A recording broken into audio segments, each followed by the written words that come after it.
La lumière vacilla, un grincement strident déchira le silence, et l'ascenseur s'arrêta net. Adrien sentit son cœur s'emballer, non pas à cause de la secousse, mais du regard de l'homme face à lui, un inconnu dont les yeux semblaient percer son âme. Dans cet espace exigu, le monde extérieur disparut, ne laissant que leur respiration syncopée et une tension qu'aucun des deux ne pouvait ignorer. Adrien, 32 ans, architecte parisien au bord de l'épuisement, n'avait jamais cru au destin. Ce soir-là, il rentrait chez lui après une réunion interminable, son costume froissé et son esprit encombré par des doutes sur sa carrière, sa vie, et cette part de lui qu'il n'avait jamais osé affronter. L'ascenseur de son immeuble haussmannien, au cœur du Marais, était une relique grinçante, mais il ne s'attendait pas à ce qu'il devienne le théâtre d'un moment qui bouleverserait son existence. Face à lui, Léo, 34 ans, un illustrateur québécois de passage à Paris, portait un blouson en cuir usé et un sourire qui semblait défier le monde. Ses cheveux châtains, légèrement en bataille, encadraient un visage marqué par une assurance désinvolte, mais ses yeux trahissaient une profondeur insoupçonnée.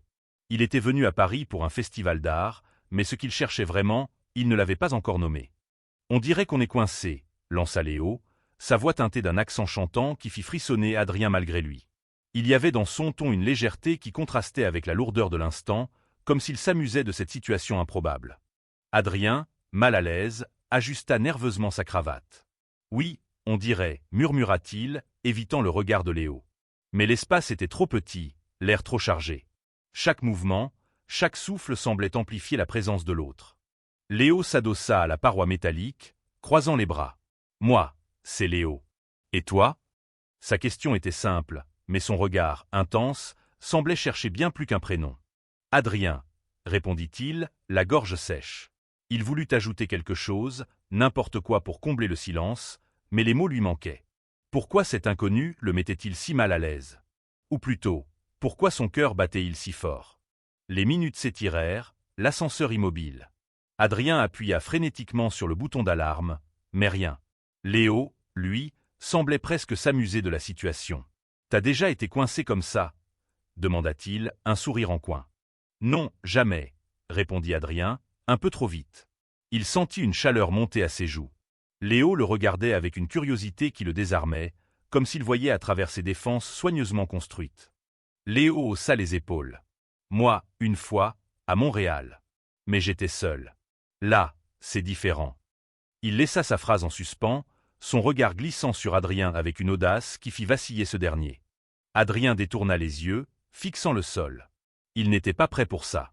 Pas prêt pour ce trouble, cette attirance qu'il sentait naître malgré lui.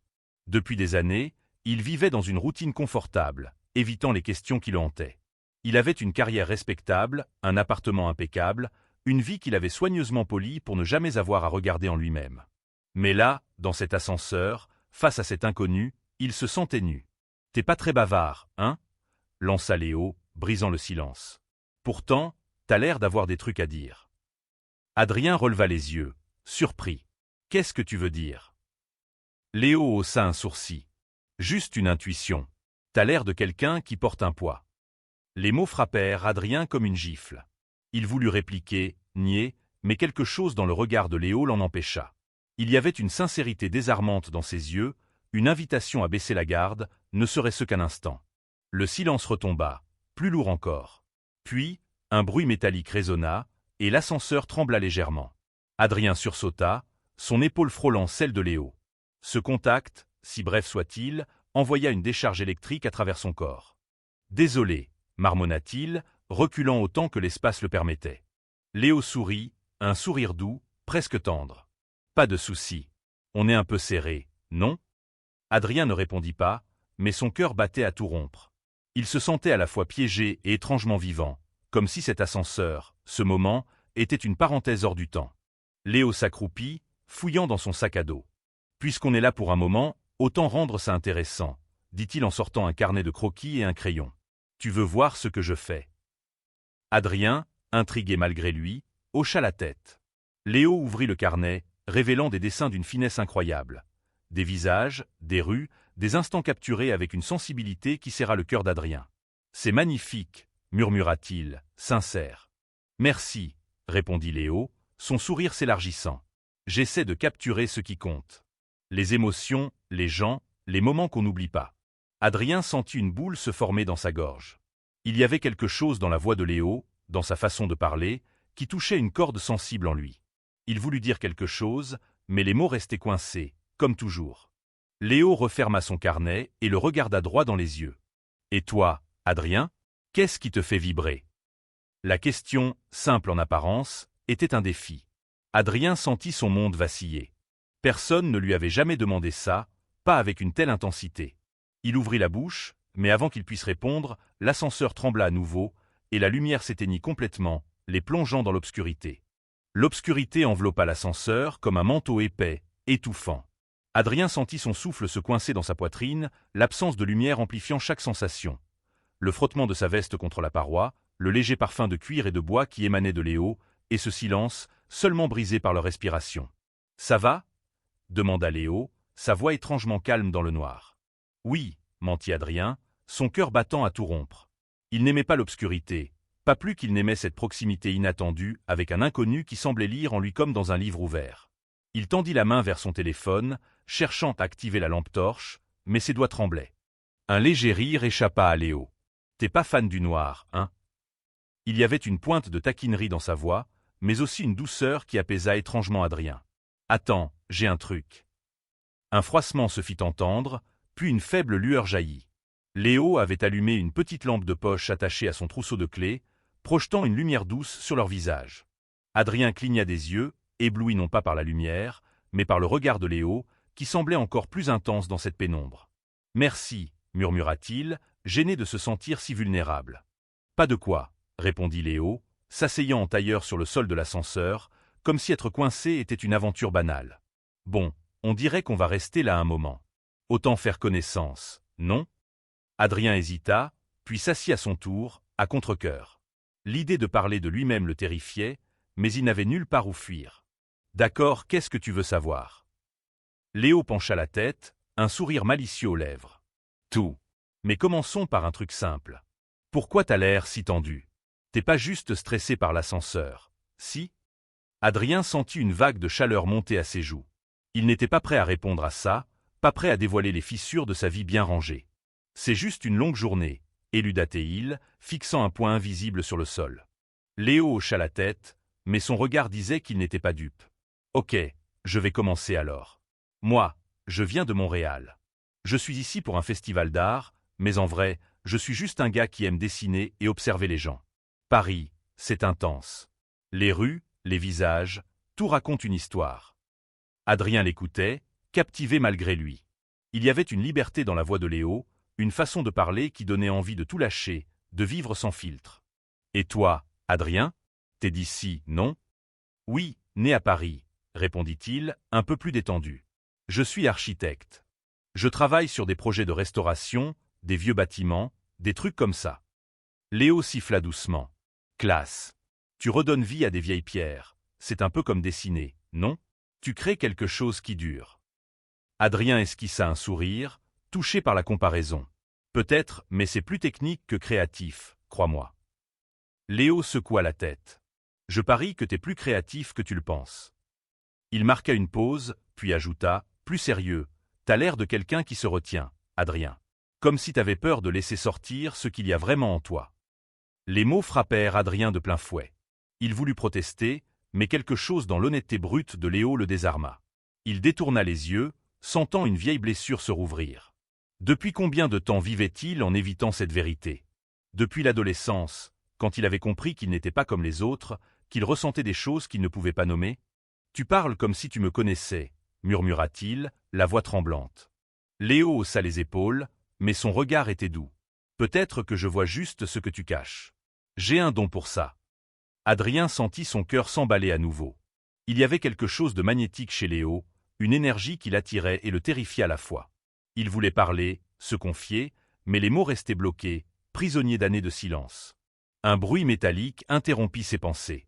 L'ascenseur vibra légèrement, mais ne bougea pas. Léo soupira. « Bon, on dirait qu'on est encore là pour un moment. T'as déjà pensé à ce que tu ferais si t'étais coincé quelque part, sans échappatoire ?» Adrien fronça les sourcils. « Pourquoi tu poses des questions comme ça ?» Léo sourit, un sourire qui semblait cacher mille secrets. Parce que parfois, être coincé, c'est le seul moyen de se retrouver face à soi-même. L'ascenseur restait immobile, comme s'ils conspiraient pour les garder prisonniers de cet instant suspendu. Adrien sentit une goutte de sueur couler dans son dos, non pas à cause de la chaleur, mais de cette tension qui grandissait entre eux. Léo, lui, semblait à l'aise, presque trop, jouant avec la lumière de sa lampe de poche comme un enfant. « Tu fais toujours ça ?» demanda Adrien, cherchant à briser le silence. « Parler à des inconnus comme si tu les connaissais depuis toujours. » Léo rit doucement. « Seulement quand il m'intrigue. »« Et toi, tu m'intrigues, Adrien. » Adrien rougit, incapable de cacher sa gêne. « Je ne vois pas ce qu'il y a d'intriguant chez moi. Je suis juste un mec ordinaire. » Léo secoua la tête, son regard perçant. « Personne n'est ordinaire. Tout le monde a une histoire. La tienne, elle commence à peine à se dessiner, mais je parie qu'elle est plus complexe que tu veux bien l'admettre. » Adrien sentit une pointe d'agacement. Qui était cet inconnu pour prétendre le comprendre? Mais au fond, il savait que Léo avait raison. Il vivait dans une cage qu'il s'était construite lui-même, faite de routine, de silence et de vérité refoulée. Il avait 32 ans, une carrière stable, des amis qu'il voyait rarement, et pourtant, il se sentait vide. « Et la tienne, alors ?» demanda-t-il, un peu plus audacieux. « C'est quoi, ton histoire ?» Léo s'adossa à la paroi, son sourire s'estompant légèrement. « Moi ? Disons que je suis un gars qui a passé sa vie à courir après la liberté. J'ai grandi à Montréal, dans une famille où tout était compliqué. Mon père voulait que je sois avocat, ma mère voulait que je sois parfait. Alors j'ai pris mes crayons et je me suis barré. » Adrien l'écoutait, fasciné. Il y avait une douleur dans la voix de Léo, mais aussi une force, une résilience qui le touchait profondément. « Et ça t'a rendu heureux ?» demanda-t-il, presque malgré lui. Léo haussa les épaules. « Par moments. Mais la liberté, c'est aussi apprendre à vivre avec ses cicatrices. » Il marqua une pause, puis ajouta « Et toi, Adrien, t'as déjà essayé de courir après ce que tu veux vraiment ?»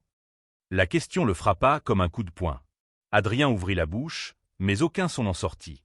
Il pensa à toutes ces nuits passées à se demander pourquoi il se sentait si seul, pourquoi il évitait les regards des hommes qui le troublaient, pourquoi il avait toujours choisi la sécurité plutôt que la vérité. Avant qu'il puisse répondre, l'ascenseur trembla à nouveau, et la lumière revint, faible mais suffisante pour qu'il se regarde à nouveau. Les yeux de Léo brillaient d'une intensité qui fit frissonner Adrien. « Tu vois, » dit Léo, « parfois, il faut être coincé pour commencer à bouger. » Adrien ne savait pas si c'était l'ascenseur, l'obscurité ou la présence de Léo, mais quelque chose en lui se fissurait. Il voulait parler, se libérer, mais la peur était toujours là, tapie dans l'ombre. Léo sembla sentir son trouble. Il s'approcha légèrement, son genou frôlant celui d'Adrien. « T'as pas besoin de tout dire maintenant, » murmura-t-il. « Mais si t'as envie de parler, je suis là. » Adrien sentit son cœur s'emballer. Il y avait une promesse dans ces mots, une invitation à être lui-même, ne serait-ce qu'un instant. Mais avant qu'il puisse répondre, un bruit sourd résonna, et l'ascenseur se remit en mouvement, les ramenant brutalement à la réalité. L'ascenseur s'arrêta au 3e étage, les portes s'ouvrirent avec un grincement, mais aucun des deux ne bougea. Adrien sentit une étrange réticence à quitter cet espace, comme si sortir signifiait briser quelque chose de précieux. Léo, lui, se leva lentement, son regard fixé sur Adrien. « On dirait qu'on est libre, » dit-il, un sourire en coin. Mais il y avait une pointe de regret dans sa voix, comme s'il n'était pas prêt à mettre fin à cet instant. Adrien se leva à son tour, maladroit, son cœur encore battant de leur échange. « Ouais, » murmura-t-il, ne sachant quoi dire. Il voulait prolonger ce moment. Mais comment? Il ne connaissait même pas cet homme, et pourtant, il avait l'impression qu'il venait de fissurer un mur qu'il avait passé des années à construire. Léo ajusta son sac à dos sur son épaule. « T'habites ici, non? Moi, je squatte chez un ami au 5e. On pourrait, je sais pas, prendre un verre ?» Adrien sentit une vague de panique l'envahir. Un verre? Avec cet inconnu qui semblait lire en lui comme personne d'autre? Il voulut refuser, trouver une excuse, mais les mots de Léo résonnaient encore dans sa tête. « T'as déjà essayé de courir après ce que tu veux vraiment? » « D'accord, » lâcha-t-il, presque malgré lui. « Mais pas ce soir. Demain, peut-être ?» Léo sourit, un sourire éclatant qui illumina l'ascenseur. « Demain, ça me va. » Il sortit un stylo de son sac et griffonna un numéro sur un bout de papier arraché de son carnet. « Tiens, appelle-moi. » Adrien prit le papier, ses doigts frôlant ceux de Léo. Ce contact, si bref, fit naître une chaleur qu'il ne pouvait ignorer.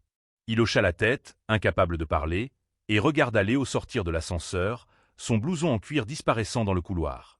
De retour dans son appartement, Adrien s'effondra sur son canapé, le bout de papier toujours dans sa main. Il fixa le numéro, son esprit en ébullition. Qui était cet homme? Pourquoi l'avait-il bouleversé à ce point?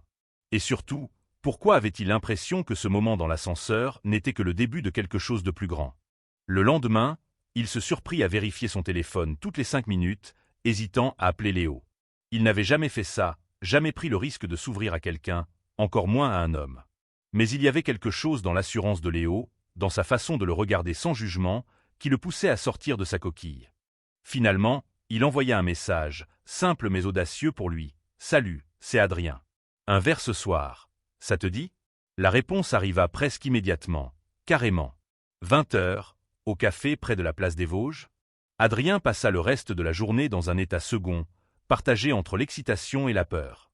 Il n'avait jamais ressenti ça, cette urgence de se connecter à quelqu'un, de se laisser aller. Mais il savait aussi que ce rendez-vous pourrait tout changer. Le café près de la place des Vosges était bondé, les conversations se mêlant au cliquetis des tasses et à l'odeur du café fraîchement moulu. Adrien arriva en avance, nerveux, ajustant sa chemise comme si cela pouvait calmer les battements de son cœur. Il avait choisi une table à l'écart, près de la fenêtre, d'où il pouvait voir les passants déambuler sous les lumières de Paris. Léo arriva à l'heure pile, son blouson en cuir toujours aussi usé, mais avec une élégance naturelle qui fit tourner quelques têtes. « T'es ponctuel, j'aime ça », lança-t-il en s'asseyant, son sourire illuminant la table.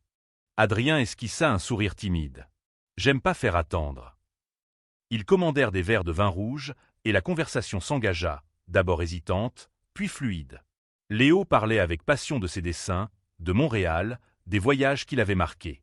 Adrien, lui, se surprit à parler de son travail, de son amour pour les vieux bâtiments parisiens, mais aussi, pour la première fois, de ses doutes, de cette sensation d'être à la croisée des chemins. « Tu sais, » dit Léo après un silence, « t'as un truc. Une intensité. Mais on dirait que t'as peur de la laisser sortir. » Adrien baissa les yeux, jouant avec son verre. « Peut-être j'ai toujours fait ce qu'on attendait de moi.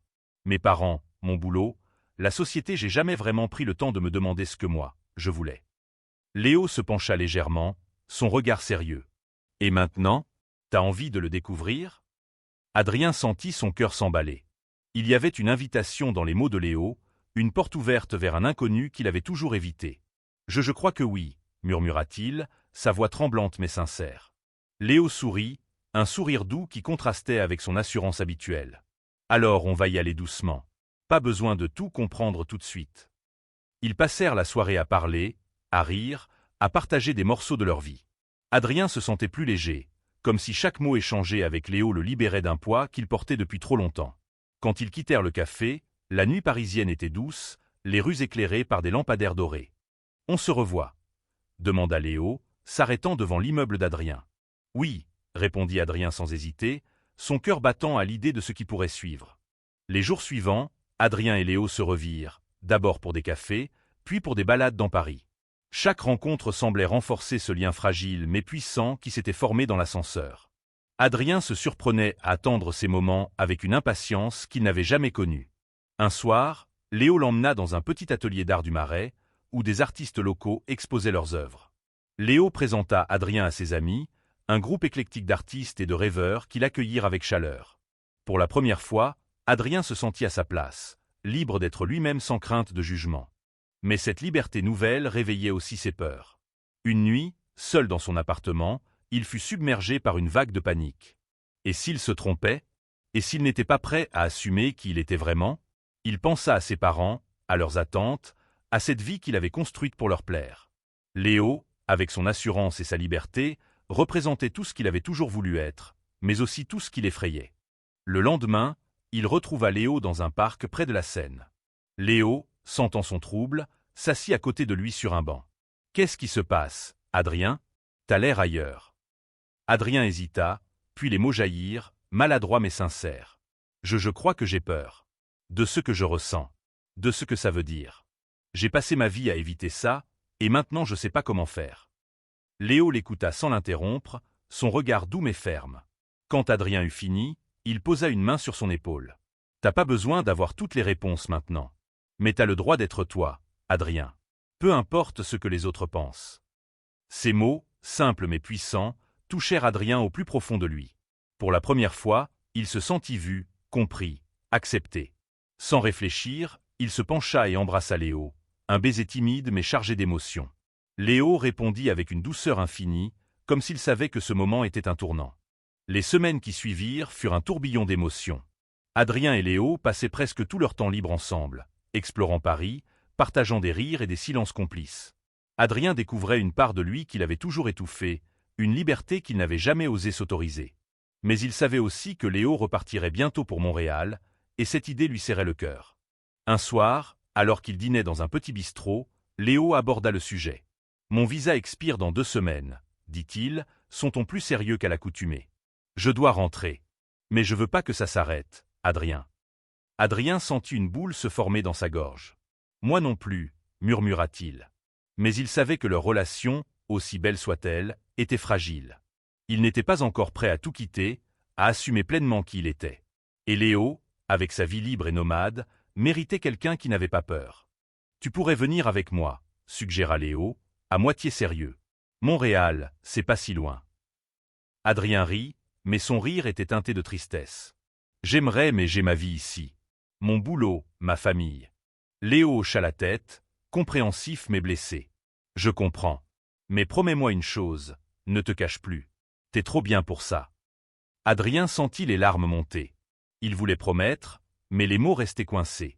Au lieu de cela, il prit la main de Léo, la serrant fort, comme pour ancrer ce moment dans sa mémoire. Le jour du départ de Léo arriva trop vite. Adrien l'accompagna à l'aéroport Charles de Gaulle, le cœur lourd. Il se tenait dans le hall des départs, entouré de voyageurs pressés, mais pour eux, le monde semblait s'être arrêté. « Tu vas me manquer, » murmura Adrien, la voix brisée. Léo sourit, mais ses yeux brillaient de larmes. « Toi aussi. Mais c'est pas un adieu, ok? On se reverra. » Ils s'enlacèrent, un moment suspendu où tout semblait possible. Puis Léo s'éloigna, son sac à dos sur l'épaule, jetant un dernier regard à Adrien avant de disparaître dans la foule. De retour à Paris, Adrien se sentit changé. Léo avait allumé une étincelle en lui, une envie de vivre pleinement, d'embrasser qui il était sans peur. Il commença à parler à ses amis, à sa famille, à s'ouvrir sur sa vérité. Ce n'était pas facile, mais chaque pas le rapprochait de lui-même. 1 an plus tard, Adrien reçut un colis de Montréal. À l'intérieur, un carnet de croquis, rempli de dessins de Paris, de leurs moments ensemble, et une note « T'as promis de ne plus te cacher. Je reviens bientôt. Léo. » Adrien sourit, le cœur léger. Il savait que ce n'était pas la fin, mais un nouveau début. Dans cet ascenseur, il avait trouvé bien plus qu'un bel inconnu. Il s'était trouvé lui-même.